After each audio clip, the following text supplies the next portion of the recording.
reaching out for help that morning, I was very lucky that my best friend answered the phone call. But that, I guess, started me on a path to actually being able to ask for help and being able to speak about what I was going through. And then in turn, the more I spoke about it, obviously you start to become more comfortable. But the other thing that I started to see was the help that was available. This is the Deep in the Weeds podcast. I'm Anthony Huckstep.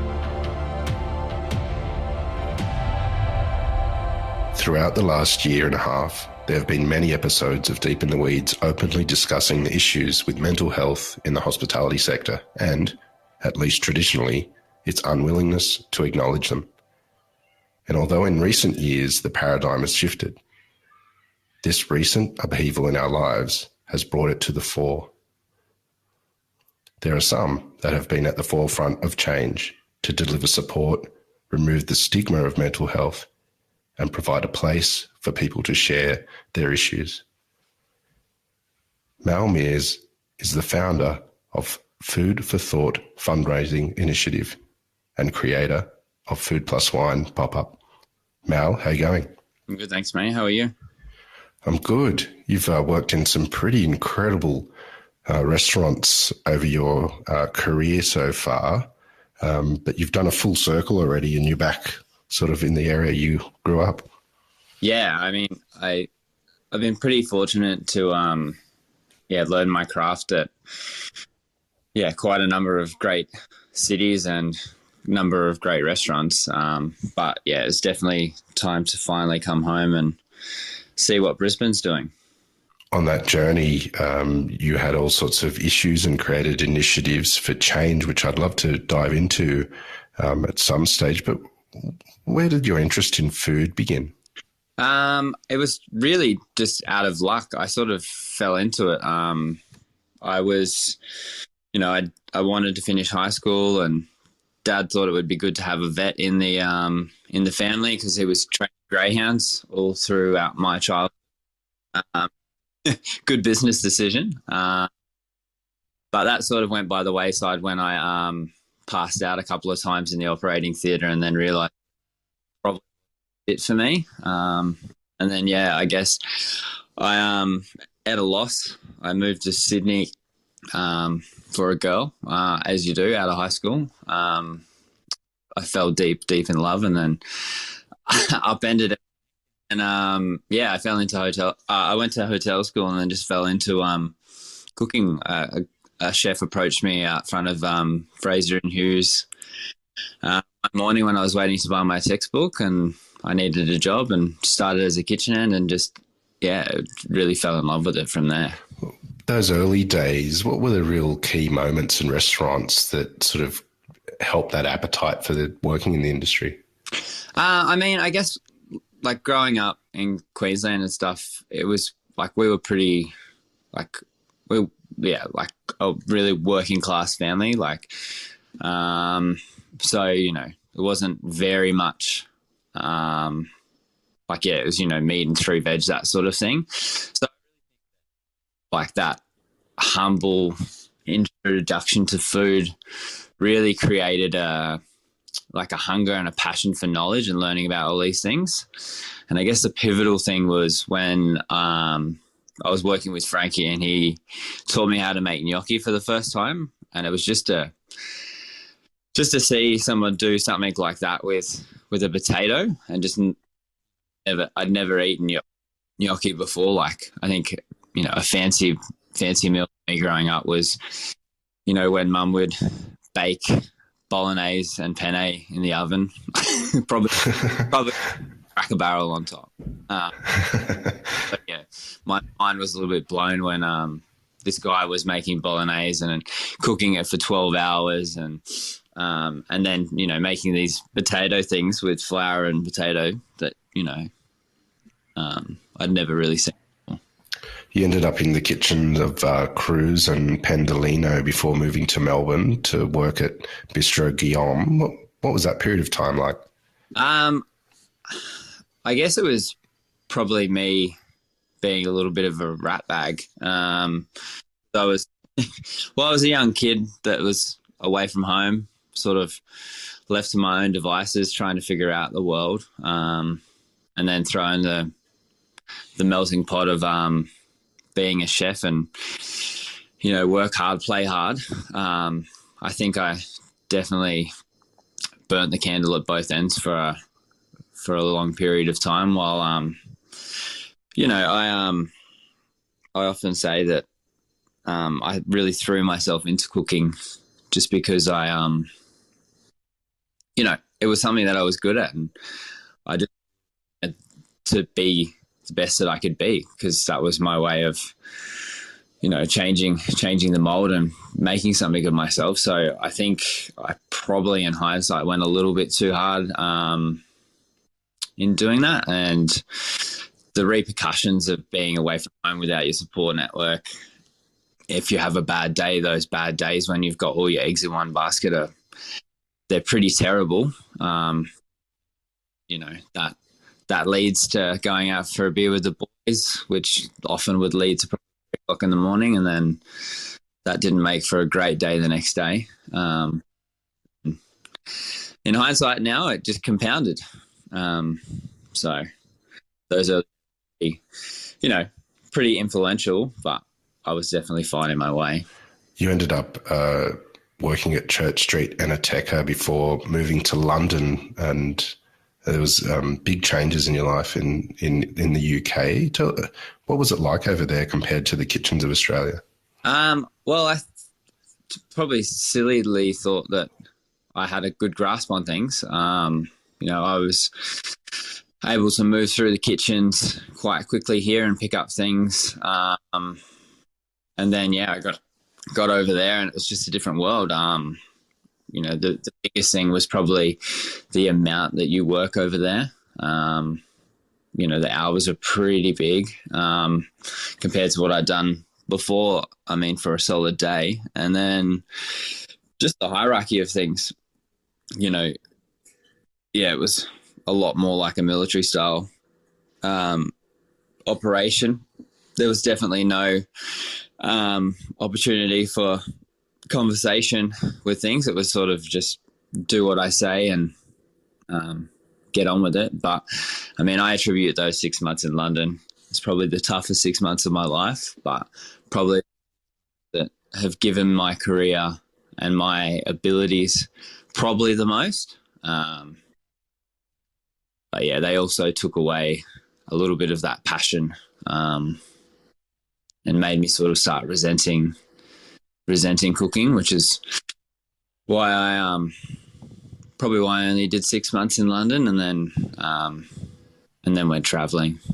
Tell us about that time when you were traveling. What made you resent cooking? What was going through your mind at that time? I guess, there was a lot going on back home. My pop was sick, and then I just felt like I wasn't good enough. And then just the mentality of, there'd be people stealing your prep, they'd stitch you up. Just wasn't a very nice environment at the time. And then, that sort of like, the yelling and stuff. And like, I'm not one to say that you need to be babied, but it was definitely on another level. And it was just sort of that mentality that you take someone apart to put them back together. But I feel like it wasn't very often that those pieces were put back together. So you're sort of just getting dismantled, and just never really felt achievable. So it was just that thing. I thought, well, okay, if I'm really not enjoying this is something that I love, then I need to change my environment, and I need to find something that's going to give me, if I'm spending 16 hours a day in a kitchen, I don't want to be going home and feeling like shit about myself. When, there's definitely jobs in the past where I've had those tough days, and then, How did traveling through Europe inspire you in those days? I guess it just gave me like a look at the, the food landscape, because I had a lot of experience in Italian food, and then I just started like learning about French cookery, and so I had that sort of European feel, but just actually going to these small European cities, and like I just remember going to Florence and eating the bistecca alla Florentina, and just really that resonating with me. Like after I'd just been out at one of the farms to see like the cows, like that, just sort of seeing that connection and actually experiencing something that, I'd seen on a menu in Australia and cooked like 1,000 times over, but to actually be sitting there tucking into like a 1.2 kilo big T-bone. Definitely sworn that he'd cook medium rare, but was probably only just put on the grill. That sort of thing was, like really, really great to see, and then just going around, just the whole, the romance of those beautiful old cities. It's just, I don't think anything can beat it. When you came back to Australia, you spent some time at some pretty incredible restaurants and amazing chefs. What have been the real pivotal, important moments and restaurants in your career? I feel like being part of IDES during the pop-up phase was really was a really amazing part for my career. We did a lot of really cool events, and then the fact of what we achieved. Pete's got this amazing thought process where he's, as a chef, he really, really thinks about the experience from the second that, someone books, not just like when they're walking through the door. So just being a part of that and sort of seeing his thought process, as well as his style with cooking is so considered, and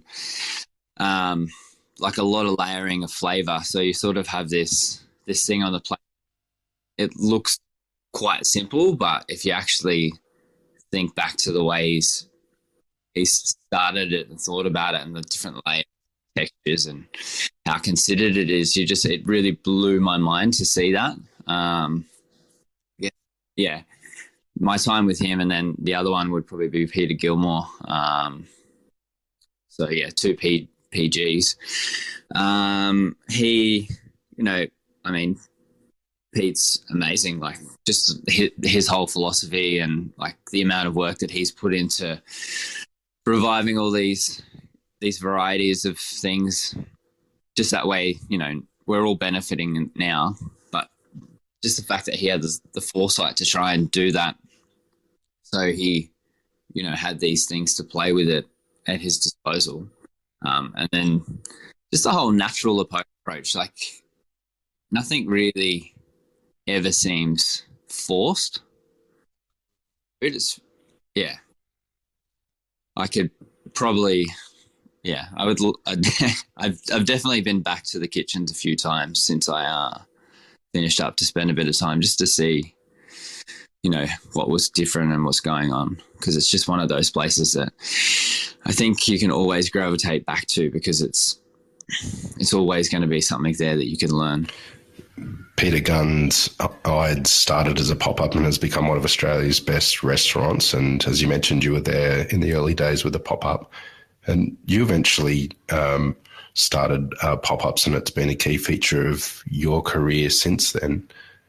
Tell us about the decision to move into that sort of realm. Well, yeah, I guess off the back of doing food for thought for a couple of years, I think, by that stage. And then obviously, having experience and help Pete with all of those, eventually it sort of became the time that I met my wife at the time. So she was a sommelier at Tonka. And yeah, on the weekends we would sort of challenge each other, and, we might start with a bottle of wine and she would tell me all about it and what the things were that went with it. And then I would, do a market run, and we'd go through the markets and build a dish or a menu. We'd just spend Sunday cooking and drinking a bottle of wine or three. And then we sort of invited a few people around and, they were like, oh, this is really good. Like, you guys should, why aren't you doing this? So then that's sort of off the back of that, that's where that started. And I mean, now we did 9 months in Europe, but we did a wine bar in Fremantle for 3 months randomly. This is the original Fremantle bakery. So it's like a 120-year-old bakery space with this beautiful courtyard. So we shipped everything over there. Like 10 boxes of handmade plates. And I think the confidence to do it myself. Pete saw it probably about 6 months before I did. Wow. Yeah. And this is the thing. So, and then, I think we had the conversation whether or not when I was going to go full time, whether or not I'd be a part of it, or whether or not, I'd just continue doing my own thing, which is probably the hardest thing I've had to do. Just being, I think, honest with myself about, because I'd always said that I'd be there for that. And then the realization that I wanted to feed this fire, to do my own food. That I think that freedom was really amplified when I got to France, because I think you get trapped in this bubble of being worried about what's going on Instagram. You're scrolling, you're looking at what other people are doing, you're worried about, because chefs they're sometimes a catty bunch of characters. So they think nothing's really new in the game. It's just different variations of it. So there's definitely chefs that like to sit there and be like, oh, he's doing that, he copied that off that person. So I think in France, that was the first opportunity that I had to really do my own thing and not worry about it, cut that noise out, because I just no one knew who I was. So no one knew anyone really. So I just had this complete autonomy, which was really great, because I just not that I didn't give a shit, but I wasn't looking over my shoulder or anything. I didn't really care until one afternoon when Pierre Garnier walked in, but that was another story. Well, tell us about that. One of the world's greatest chefs. So we got to Arles, and it was about 2 weeks in, and when we landed, we found out that there was a feria, so a big bullfight, and they're like, well, your restaurant's going to be full pretty much every service. So we decided we'd do a set menu so we could maximize spend, because they said people would just sit and nurse a glass of wine. So I decided it was a smart idea to do a 5-course menu. That way we could get the spend up. But never mind that you're doing 50 covers a service, and you've got to prep that with 2 chefs, and you're prepping all of that. Was just a nightmare. And then the ducks and stuff over there, getting whole ducks with heads on and dirty feet and all that sort of stuff. That was the week that set up for me, prepping 100 ducks by myself, start to finish, all that sort of stuff. And then the last day, the last service, I had run out of a lot of just the final touches, the nicer things. So I go for a run and do a little forage. And then when I got back, the girl was like, okay, we don't want you to freak out, but Pierre Garnier's booked in. And I was like, oh, okay, yeah, no worries, guys. All right, I'm just going to go set up for service now. No. You need to be serious.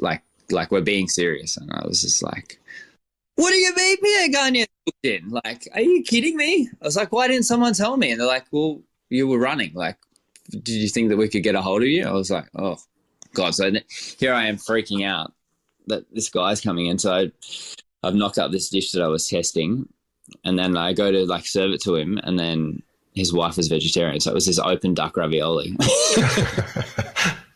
So I've done it, and then all of a sudden I've had to pivot and make an asparagus one for his wife. So, but yeah, that was a really great experience trying to he came in and said thank you, and it was this awkward thing where I was like, I should try and get a photo with him because this will never happen again. And then I was embarrassed and, sort of like don't want to feel like a dickhead asking someone in broken English, broken French for a photo. But yeah, just the fact that, he really liked everything. It was probably one of the best things that's ever happened in my life.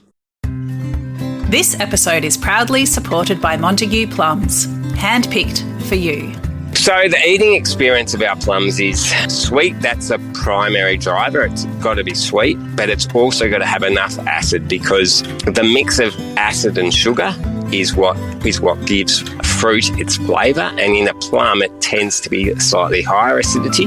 And then a really nice, full, not dry, but juicy explosion of juice into your mouth as you bite into it. That's nirvana for us in terms of a plum. For more information, go to montague.com.au. All the while through your career, you had personal experience with mental health, and it led you to the creation of Food for Thought. Tell us a bit about starting that up and what it was for. Yeah, well, as I sort of touched on it before, I think without knowing, over the course of my career, I definitely probably went a bit all in on things.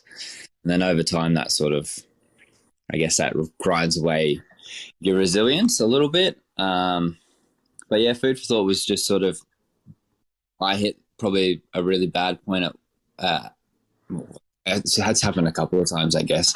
And it's where I just sort of, I was in the wrong place at the wrong time, I guess, in terms of, not being content in the facets of my life. And, those hard days when they're not good and that's all that you've got. It's very easy for your mind to tell you things. And then, obviously it's your own mind that's telling you these things. And, it's so easy to have that realization that suicide is a good idea. And yeah, I probably contemplated it for about 4 hours one morning, an especially hard week, and probably a very big night on the source. And I guess reaching out for help that morning, I was very lucky that my best friend answered the phone call. But that, I guess, started me on a path to actually being able to ask for help and being able to speak about what I was going through. And then in turn, the more I spoke about it, obviously you start to become more comfortable. But the other thing that I started to see was the help that was available. It was like we're lifted a little bit away from my face. So I started to see the bigger picture. And then, talking to people, they're like, well, we never knew like that you were struggling. It just seemed like you were all over it. So then all of these things sort of started hitting me. And then, I said to Pete, like, I really want to do something to make noise around this, because, like Peter Gunn was probably massively pivotal in the decision to do Food for Thought and really supported me through it. Kept me realistic about what to expect, because he sort of wanted me to not be back to where I started, because I got this instant, like, overriding excitement and hope that I could create this big movement that would help everyone, which in the early days was sort of there, but it was very hard to get any sort of traction, because at that time it was very much taboo to talk about mental health. So it was very hard to get anything in the papers. So it was hard to advertise the events. Initially, it was probably too big of a risk for restaurants to affiliate themselves with something like that. So we sort of did the first one, and we were chefs in the best restaurants in Melbourne. I couldn't tell you how many hats we had, but it had to be off the back of our own names, and it was just a lot of families and friends, and we probably only sold about 75% of the tickets. So yeah, Pete keeping me honest with that one and saying, I don't want you to get your hopes up, because people might not necessarily care about the fact that you're trying to do this.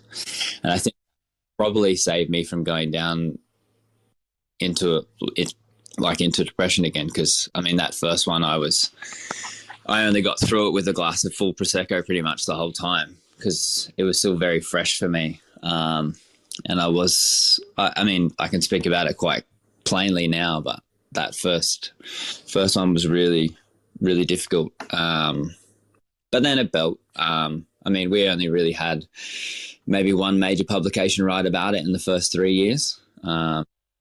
And that was, I think, maybe the third year. And then it was very hard to get. Yeah, probably the biggest year was the 5th year. By that stage, it had blown up to be too big for me. And I started doing the opposite. So initially it empowered me to give mental health a face, something that I could fight. And then towards the end, it was just, it did the opposite. It I think it was probably about 3 months too late. I'd already had commitments, still 3 months into the future, and I was back struggling. Just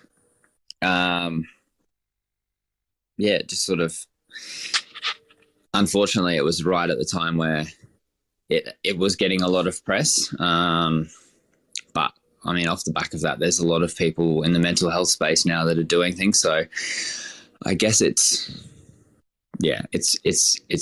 a positive to know that there's plenty of people still talking about it, even though right now I'm still building myself up to be able to. What impact did this initiative that you created have on people through these events? I think there was, having all the chefs that we had involved, it really empowered them. And, the tools that we sort of talked about at the events, because it was more than just the dinners. I did a lot of, and then a lot of, I was lucky enough to be invited on the Electrolux produce tour with 1 year of the finalists, and the finalists for that year, just being able to talk to them and sort of give them tools and help them identify things that might help them, help other people. It's probably one of the best things that I was able to achieve. But just, I think the availability to be able to tell people, that it's it's okay to not be, and then to sort of, I think when you give people tangible examples of, how to spot a behavioural change, or even just opening people's eyes up to the fact that, we go through our lives as chefs and we become good chefs, and then all of a sudden we're a manager. We're trained for 4 years or 3 years to be a chef, and then all of a sudden we're a manager, and there's not really any training to that. So we're chefs looking after people, and then these people are the apprentices like myself that, they're not at home, they're away from their family. They could be figuring out how to, be an adult, and then you're throwing them into this pressure cooker where they're not used to. There's heat, there's sharp objects. There's this pressure to get things perfect every time.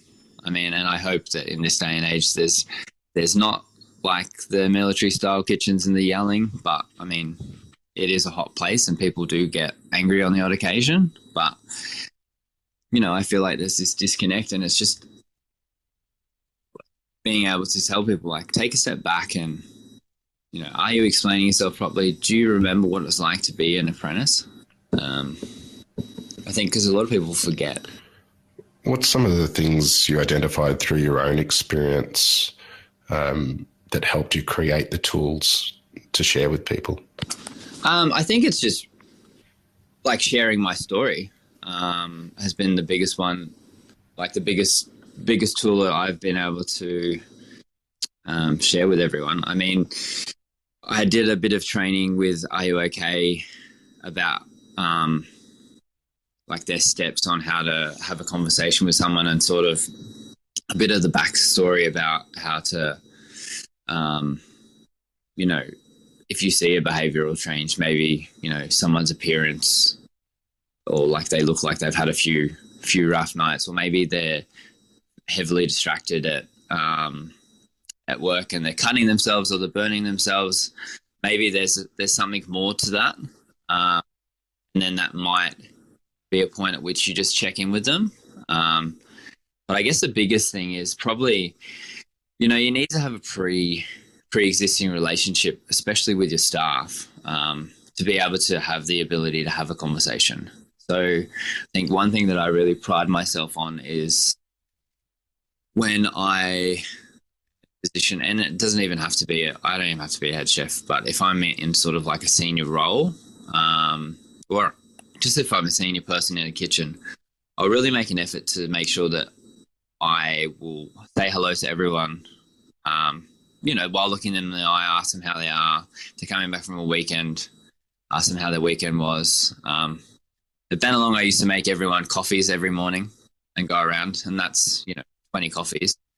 Start out, also a barista. But just that, you know, that fact that you've made that effort to go and say hello to everyone and you're checking in with them. And then in turn, like a lot of people would come to me if there was an issue because they thought that there was this pre-existing relationship that I could help. You have, in some venues, you have people and like they don't even, you know, they walk in and they're so focused on the things that they need to do that there's this disconnect until it's time to, you know, have you got this? Have you got that? You know, and I think that's one really big thing, because if you do notice that person that's cut themselves 3 times today, and you know, you pull them aside and you're like, you know, what's going on? Are you okay? I've noticed you've cut yourself a few times. Is everything all right? Do you need a little bit of support? That person is probably not really that likely to open up to you if there is something going on. If, you know, you've walked to them and the first thing you've said is like, you know, have you got enough quail for today? So I think, and, you know, it's very easy to slip into these patterns, and it's because we're so rushed off our feet as chefs. We're worried about, you know, food costs, getting things done. Obviously, there's all the pivoting with COVID, not knowing what the next day would bring, but you don't have that sort of connection with your staff. I think that can make it really hard for you as a manager. You're now back surrounded by family and friends, and you've started a young family of your own. How important has that been for your own mental health? It's just amazing. I think, I mean, you would know how refreshing it is to have like the laughter in your house. What Sonny's smile does, and his like little laugh. I mean, no matter how tired I am, it takes when he wakes up from his nap after he's woken me up from my nap. You know, he pushes himself up and just sort of smiles because he sees you, and you know, it doesn't matter how tired you are. That just sort of washes everything away. But I think it's really helped me not bring work home. Able to disconnect, because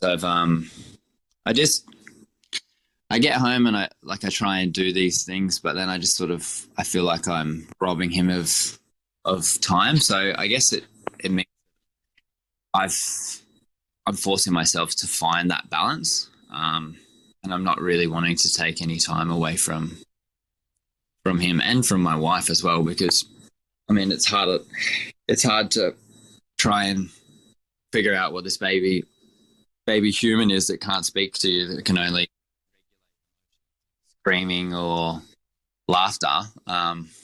what they need. I mean, initially it's like change, hungry, or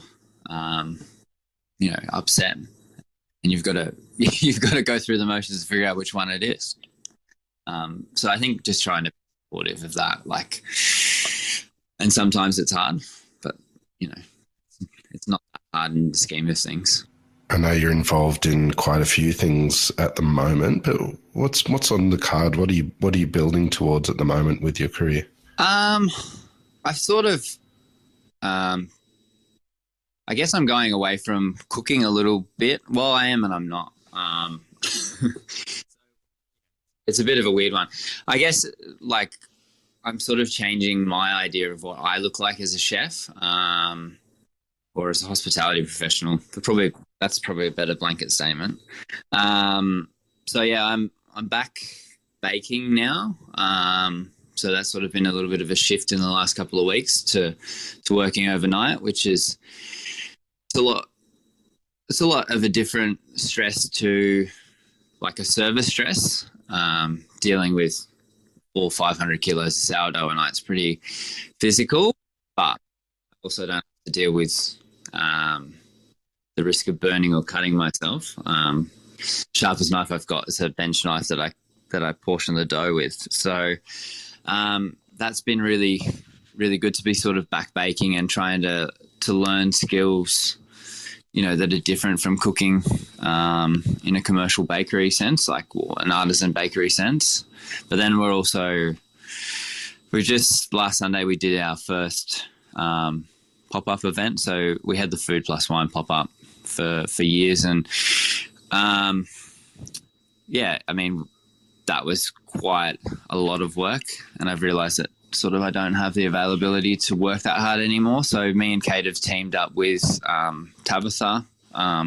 Just that way we can sort of, you can achieve a lot more comfortably with two chefs in the kitchen that have sort of got that mutual goal towards doing something together.